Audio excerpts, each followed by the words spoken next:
Finally, I'd like to hear some testimonials from people like you. You started telling us a little bit at the opening about your story and about your journey. What made you decide to get advanced degrees to study internationally, and how have those degrees helped shape your career? Yes, I'll be honest with you, Brian. I've always been driven by adventure. So for me, the pursuit of fellowships and graduate study was part of a desire to really go beyond my own horizons. I grew up in Wilmington, Delaware. I went to an inner city public high school. And so when I was accepted into and started my studies at Cornell University, this is way back in 1997. It was really eye-opening to me, the opportunities that are out there. These were things that I couldn't really see as a young person. And I really was exploring and trying to figure out, different ways to work. And I always wanted to work in public service and do socially impactful work. So my first fellowship out of undergrad, I applied for the New York City Urban Fellows Program.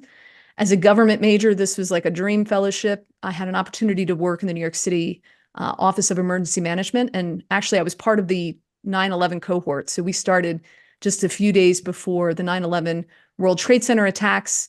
And then in that following year, I got to work as a fellow in the Office of Emergency Management.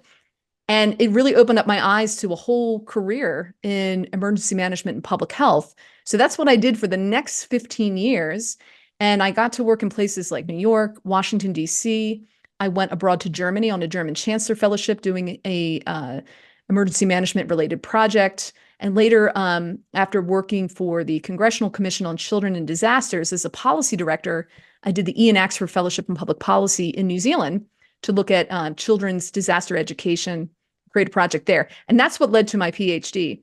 So the reason I love fellowships is that they are extraordinary opportunities that give you funding and resources and networks to do work. You can both become a generalist, but also develop an area of expertise when you work on these special projects.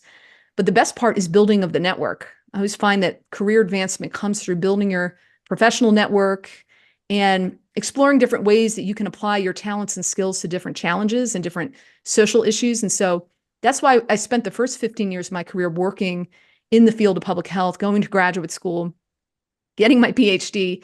But then I changed and became a social entrepreneur because I felt that I had a unique perspective about fellowships. I really wanted to make these more accessible so they weren't just word of mouth. And, we started that in 2011 and we've been working toward that mission ever since.